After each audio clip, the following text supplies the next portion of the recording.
उसकी मर्जी पे कहा छोड़। अब इसमें थोड़ी सी एक बारीकी है, उसको भी समझ लेना, क्योंकि लोग बहुत जल्दी कहेंगे कि अच्छा जी, अगर मेरी जिंदगी में तकलीफ दुख आया है तो ये तो ईश्वर ने भेजा ना, क्योंकि उसकी मर्जी थी ना। ये बात सच नहीं है, क्योंकि अगर हम इस बात को सच समझ लेंगे तो फिर भगवत गीता में दिए गए कर्म सिद्धांत का तो बंटाधार हो जाएगा।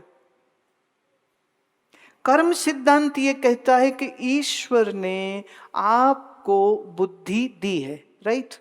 अब इस बुद्धि से आप अच्छा कर्म करो कि बुरा, ये निर्णय तुम करते हो, ये ईश्वर नहीं कर सकते। ये हाथ अगर बाएं दाएं मैं हिला रही हूं तो हाथ हिल रहा है कि मैं हिला रही हूं?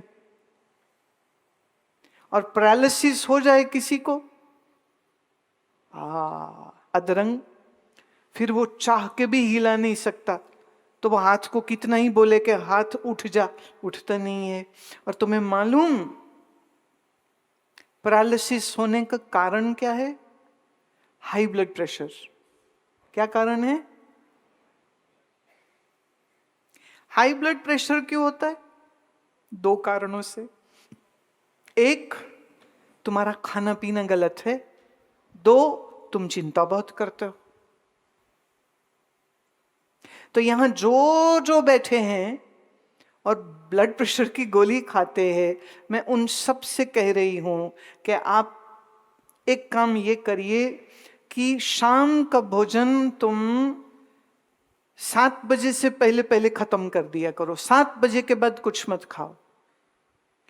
दूसरा, मिलेट का खाना खाओ। मिलेट समझते हो? हमारे यहाँ भैया नवरात्रि में ये जो तुम सामा के चावल, सामा का आटा, ये मिलेट ही है। कंगनी खाओ। इसके खाने से आपके शरीर से इन्फ्लेमेशन मतलब सूजन दूर हो जाएगी।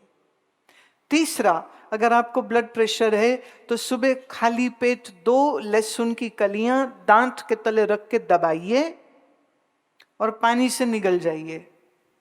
चौथा, रोज आधा घंटा नाड़ी शोधन प्राणायाम करिए। पांचवा, YouTube से या हमारी एप्लीकेशन जो ऐप है अमृत वर्षा, उसमें योग निद्रा है। योग निद्रा आप 34 मिनट की अभ्यास है, 34 मिनट की प्रैक्टिस है। अंग्रेजी में भी है, हिंदी में भी है, आप इसको भी करिए। ये 5 चीजें आप करते हैं और उसमें छठी जोड़ रही हूं मैं, और वो ये है कि हफ्ते में एक दिन सिर्फ पानी पर रहिए और कुछ न लीजिए, और तुम मरोगे नहीं। तुम्हारे शरीर में, तुम्हारे लीवर में, तुम्हारे एडिपोस टिश्यूज में कम से कम 1,00,000-1,50,000 कैलोरीज फैट बन के शरीर में पड़ी हुई है। जब हम बाहर से कुछ नहीं खाते हैं तो शरीर इन कैलोरीज को, जो फैट बन करके शरीर में बैठे हैं, उस फैट को खाना शुरू कर देगा, क्योंकि गाड़ी तो चलनी है ना शरीर की। तो शरीर की गाड़ी चलाने के लिए चाहिए एनर्जी। एनर्जी कहाँ से आएगी? जब हम बाहर से नहीं खाते तो जो शरीर के अंदर पड़ी है वो यूज हो जाती है। तो इससे एक समय के बाद 6 महीने से 8 महीने में अगर आपका फैटी लीवर है तो आपका फैटी लीवर भी ठीक होने लग जाएगा। पर अगर ये 5 चीजें आप बराबर करें, और छठा वाटर फास्टिंग अगर आप बराबर करते हैं तो। मैं चलो एक तुमको हंसी की बात सुनाती हूँ। बचपन में हमारे मोहल्ले में सिर्फ हमारे ही घर में फ्रिज था। मजा आएगा तुमको। ये मैं बातें इसलिए भी सुनाती हूं कि हम कोई आकाश से उतरे नहीं, हम भी तुम्हारे ही जैसे थे, अब नहीं है। तो हमारे ही घर में फ्रिज था, तो किसी के घर में शादी थी तो उन्होंने कहा कि पार्टी के लिए आइसक्रीम आई है, आपके फ्रिज में रख दें। माँ ने कहा हाँ हाँ भाई, हम आपस में इतना तो कर ही सकते। तो उन्होंने वो आइसक्रीम की ब्रिक होती है ना, वो कार्डबोर्ड में आती है पैक, तो वो ब्रिक्स आइसक्रीम की पूरे फ्रिज में उन्होंने रख दी। 4 घंटे बाद उनकी पार्टी थी, और आइसक्रीम और बच्चे तो हमको पता ही है कि क्या होता है। और माँ ने बड़ी, अब हम चुपचाप देख रहे हैं, उनके घर में वो होता है ना गौन, गाना गाती है ना औरतें, तो वो सारी चली गई वहां गीत गाने। मेरा मन तो एक ही गीत गा रहा है, आइसक्रीम आइसक्रीम। तो मैंने खोला फ्रिज और वो डब्बा खोला, मैंने कब 2 चम्मच खा लूंगी, क्या फर्क।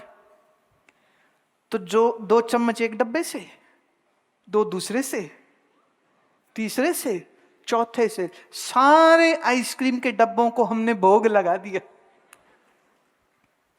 फिर लगा डर के जब वो देखेंगे तो हम पकड़े जाएंगे, पर ईश्वर की इतनी कृपा रही, लाइट चली गई, सारी आइसक्रीम पिघल गई। अब कोई निशान मेरे जुर्म का कोई ढूंढ ही नहीं सकता, क्योंकि वो सारी मेल्ट हो गई। पर अगले दिन मेरा पेट खराब, मां आप सोचे एक मतलब तेरा पेट क्यों खराब हो गया है? मैं पता नहीं क्यों खराब हो गया है। फिर जब थोड़े बड़े हुए, उस समय मैं रही होंगी कोई 8-9 साल की, पर जब थोड़े बड़े हुए और तो फिर उनके घर में मैं एक दिन गई खुद से और मैंने उनको कहा, आंटी मैंने तुम्हारी आइसक्रीम की चोरी करी थी। बोले कब? मैंने कहा 4 साल पहले। अभी मैं 12 की हूं, पर इतनी समझ आ गई थी कि पाप पुण्य क्या है, ये काम नहीं करना चाहिए।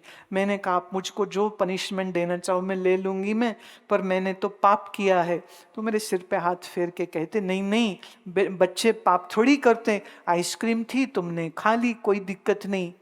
मैं चल शुक्र है पनिशमेंट कोई नहीं मिली। घर आके माँ को भी फिर उस दिन बताया कि ये काम मैंने किया।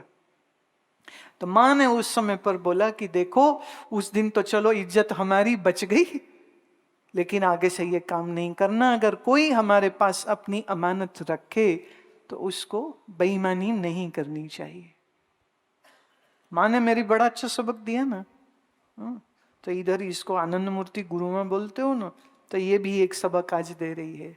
ये शरीर, ये घर, ये मकान, ये बच्चे, ये ईश्वर की दी हुई अमानत है।